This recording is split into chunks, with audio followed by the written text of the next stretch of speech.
अब जब एवरेज बंदे सेलेक्ट करोगे, एवरेज माइंड सेट सेलेक्ट करोगे, बंदा बड़ा शरीफ है जी, सिलेक्ट कर लो। बैटिंग कौन करेगा मामा, बॉलिंग कौन करेगा, मैचेस कौन से रॉकेट चल रहे थे मुझे बताओ। मुश्किल ही तमाम विकेट्स अपनी गंवाते हुए एक स्कोर तो बना दिया, लेकिन अफसोस की बात यह है कि जब इंग्लैंड बैटिंग करने के लिए मौजूद है तो वो एक बहुत बड़ा इम्तिहान है कि मुश्किल सूरत हाल है, बिकॉज इंग्लैंड ने आते ही मारधार शुरू कर दी है और इस टेस्ट के नाम की क्रिकेट को बेसबॉल बनाने में कोई कसर नहीं छोड़ी है। तो अब देखना यह है कि इंग्लैंड कितनी ये रन तो वो कर ही लेंगे, लेकिन उसके बाद कितने रन की लीड लेते हैं। इतना थ्रेट नहीं है। देखिए पाकिस्तान की बॉलिंग में साफ और सीधी सी बात है, हमने सिलेक्शन करते वक्त ही ये एक बहुत बड़ी ट्रिक मिस कर दी थी कि एक हमने जेन्युइन पेसर यहाँ रखा नहीं था। पाकिस्तान के क्रिकेटर्स ज्यादा नाअहल निकम्मे हैं या फिर पाकिस्तान की मैनेजमेंट?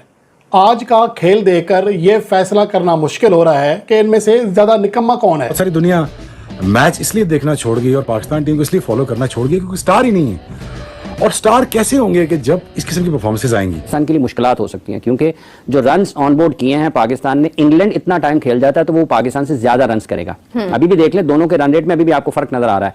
एक तरफ आप 3 स्पिनर्स के साथ हैं, पिच आप अपने वेन्यू पर खेल रहे हैं, होम ग्राउंड पर आपने अपनी स्ट्रेंथ के मुताबिक पिच बनाई, आपने 3 स्पिनर स्पेशलिस्ट उसमें शामिल किए, उसके बावजूद जो रन रेट है वो इंग्लैंड का बेहतर है। मुझे समझ नहीं आ रही कि आप कहां से करेंगे क्या।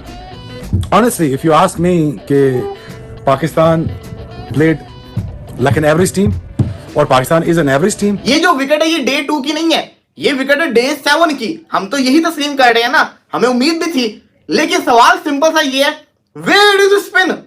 स्पिन किधर है? मुझे तो नहीं दिखी। पाकिस्तान के प्लेयर्स और ना इनका कोई गेम प्लान नजर आ रहा है। नासिर हुसैन भी वहां कम्युनिटी में चीख के और इनको पता है डकिट ने स्वीपें खेलनी है, इनके एंगल ही ठीक नहीं है फील्डिंग के। पाकिस्तान की स्पिन बॉलिंग इंग्लैंड से बहुत बेहतर है ऑन पेपर्स, उसके बावजूद इंग्लैंड के बैटर्स की जो कारकर्दगी है वो पाकिस्तानी बल्लेबाजों से अब तक बेहतर लगती है। ये घबरा रहे होंगे, ये विकेटें छोड़ रहे होंगे, ये विकेटें दे रहे होंगे और कोलैप्स हो रहा होगा। भाई साहब यही तो ये बेसबॉल और बेन डकेट ने और बेन स्टोक्स ने और ब्रेंडन मैकलम ने और जैक क्रॉली ने नहीं, जो रूट ने नहीं, हैरी ब्रूक ने नहीं एनर्जी डाली इंग्लैंड में, घबराते नहीं है स्पिन से। और जितने हमने इसको रफ, जितनी ड्राई पिच हमने देखी, जितना डस्टी विकेट हमने देखा, जितना ये रफ विकेट था क्रैक से, बॉल क्यों नहीं स्पिन हो रहा? सेम ओवर में इंग्लैंड उतनी ओवर अगर बैटिंग करेगा तो वो 400 भी उतारेगा, हम पे 300 चढ़ाएगा भी और फिर हम इनिंग से हराएगा। ये वही वाली सूरत हाल फिर एक दफा लोड होती हुई आपको नजर आ रही है कि पाकिस्तान, क्योंकि देखें पेस का तो कोई नामो निशान है ही नहीं। इन्होंने फील्ड थोड़ी सी सीधी भी की तो जहां से बंदा वो उठा के दूसरी तरफ लेके जाते हैं वो तो चौका मारता है। वो तो भाईजान इनको क्या कि चौके मार रहा है कि हाँ जी जहां मेरा दिल करेगा मैं उधर चौके मारूंगा।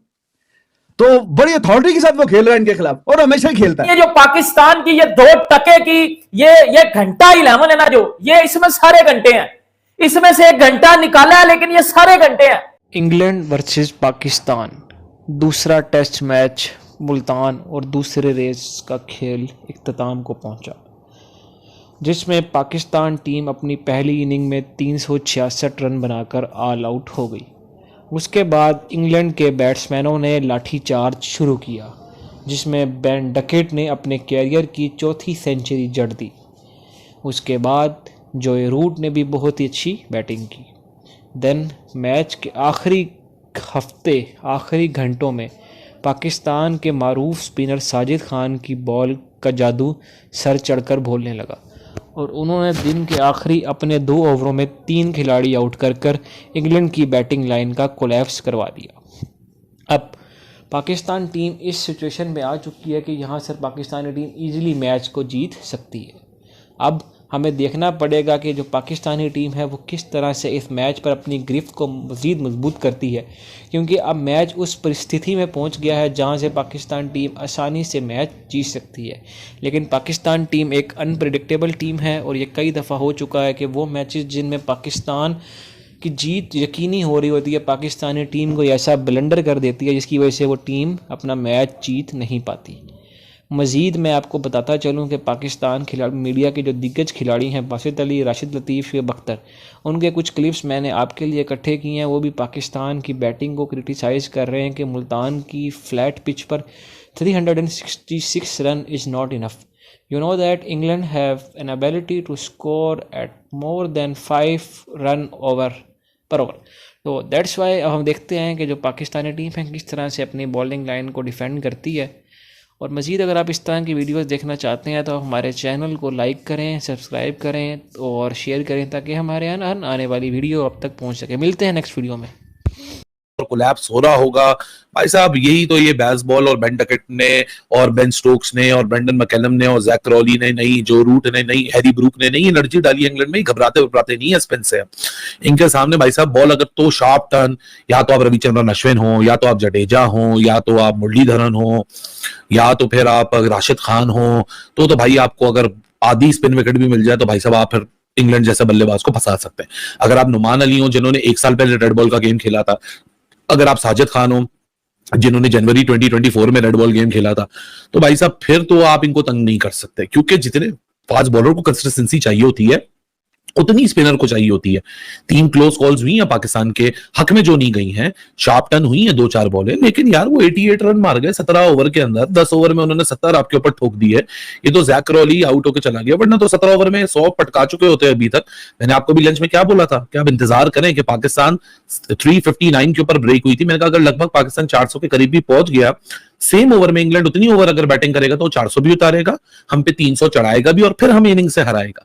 ये वही वाली सूरत हाल फिर एक दफा लोड होती हुई आपको नजर आ रही है कि पाकिस्तान, क्योंकि देखें पेस का तो कोई नामो निशान है ही नहीं। पाकिस्तान के लिए मुश्किलात हो सकती हैं, क्योंकि जो रन्स ऑन बोर्ड किए हैं पाकिस्तान ने, इंग्लैंड इतना टाइम खेल जाता है तो वो पाकिस्तान से ज्यादा रन्स करेगा। अभी भी देख ले दोनों के रन रेट में अभी भी आपको फर्क नजर आ रहा है। एक तरफ आप 3 स्पिनर्स के साथ हैं, पिच आप अपने वेन्यू पर खेल रहे हैं, होम ग्राउंड पर, आपने अपनी स्ट्रेंथ के मुताबिक पिच बनाई, आपने 3 स्पिनर स्पेशलिस्ट उसमें शामिल किए। उसके बावजूद जो रन रेट है वो इंग्लैंड का बेहतर है। वो 2 स्पिनर्स के साथ थे, और उनके स्पिनर्स में और पाकिस्तान के स्पिनर्स में फर्क भी है। पाकिस्तान की स्पिन बॉलिंग आपको ऑन पेपर ज्यादा बेहतर लगती है, क्योंकि सुहेब तो बिल्कुल नए हैं। पाकिस्तान की स्पिन बॉलिंग में तो कोई नया नहीं है ना, नुमान अली नए हैं, ना साजिद खान नए हैं, ना ही जाहिद महमूद नए हैं। तो अगर इस सूरत हाल को देखा जाए तो पाकिस्तान की स्पिन बॉलिंग इंग्लैंड से बहुत बेहतर है ऑन पेपर्स। उसके बावजूद इंग्लैंड के बैटर्स की जो कारकर्दगी है वो पाकिस्तानी बल्लेबाजों से अब तक बेहतर लगती है, क्योंकि एक खास हिकमत अमली जो उनकी है, जो कि अब तक आम हो गई है सारी दुनिया के सामने। पाकिस्तान के प्लेयर्स और ना इनका कोई गेम प्लान नजर आ रहा है। नासिर हुसैन भी वहां कमेंट्री में चीख के, और इनको पता है डकेट ने स्वीपें खेलनी है, इनके एंगल ही ठीक नहीं है फील्डिंग के। कभी फील्डिंग कहां पे खड़ी करते हैं, बिल्कुल लेग वाली साइड पे, और फिर फाइन लेग के भी उसके बीच में गैप छोड़ा हुआ काफी, वहां से इन्होंने काफी चौके खाए। लेकिन उस बंदे की महारत है, इन्होंने फील्ड थोड़ी सी सीधी भी की तो जहां से बंदा वो उठा के दूसरी तरफ लेके जाते हैं वो उधर चौका मारता है। वो तो भाईजान इनको क्या किक चौके मार रहा है कि हाँ जी जहां मेरा दिल करेगा मैं उधर चौके मारूंगा। तो बड़ी अथॉरिटी के साथ वो खेल रहा है इनके खिलाफ, और हमेशा ही खेलता है। इनके पास कोई गेम प्लान नजर नहीं आता उसको कैसे। ये आप इसी रहमो करन पे हैं कि वो ही कोई गलती कर दे बीच में। इतनी अथॉरिटी के साथ मैंने कभी किसी बंदे को, उसकी देखो छोटी हाइट का बैट्समैन होता है ना, वो स्वीप शॉट उसकी अक्सर पक्की होती है, बहुत पक्की स्वीप शॉट खेलता है वो 5 फुट कोई 1-2 इंच का होगा। मैंने आपको बताया पिंडी वाले मैदान में जब इसने 100 किया 2 साल पहले, तो वो ऑनर बोर्ड पे अपना नाम लिखने के लिए आया क्रॉली के साथ। क्रॉली 6.5 फुट का, ये 5 फुट का। ये मेरे मोटो तक आ रहा था, मतलब मैं 5'10" हूं, मेरे मोटो तक आ रहा था ये बड़ी मुश्किल से। मैं कहा यार ये पूरा दिन इनके इससे चौके खाते रहे हैं, ये इनकी फेंटी लगाता रहा है, ये इनको काम इसने तुन के रखा हुआ था। तो वो डकेट जो है छोटा सा है, लेकिन एक तो छोटी हाइट वाले बैट्समैन वैसे ही स्वीप शॉट में बहुत अच्छी खेलते हैं। मुश्किल ही तमाम विकेट्स अपनी गंवाते हुए एक स्कोर तो बना दिया, लेकिन अफसोस की बात यह है कि जब इंग्लैंड बैटिंग करने के लिए मौजूद है तो वो एक बहुत बड़ा इम्तिहान है कि मुश्किल सूरत हाल है, बिकॉज इंग्लैंड ने आते ही मारधाड़ शुरू कर दी है और इस टेस्ट के नाम की क्रिकेट को बेसबॉल बनाने में कोई कसर नहीं छोड़ी है। तो अब देखना यह है कि इंग्लैंड कितनी ये रन तो वो कर ही लेंगे, लेकिन उसके बाद कितने रन की लीड लेते हैं, और पाकिस्तान जो है वो इसके बाद जो इनिंग्स खेलेगा, क्या उसमें जिस तरह से हमारे कामरान गुलाम अपना नाम बना सके हैं, क्या वो दोबारा से उसी मोमेंटम को कायम रख सकेंगे या नहीं। नए प्लेयर्स हमारे बहुत ज्यादा स्कोर भी ऑनबोर्ड ना कर पाए। जो पाकिस्तान की ये 2 टके की ये घंटा 11 है ना, जो ये इसमें सारे घंटे हैं, इसमें से 1 घंटा निकाला है, लेकिन ये सारे घंटे हैं, ये सारे के सारे घंटे हैं, यकीन कर लो। और मतलब कल पाकिस्तान ने 30 ओवरों में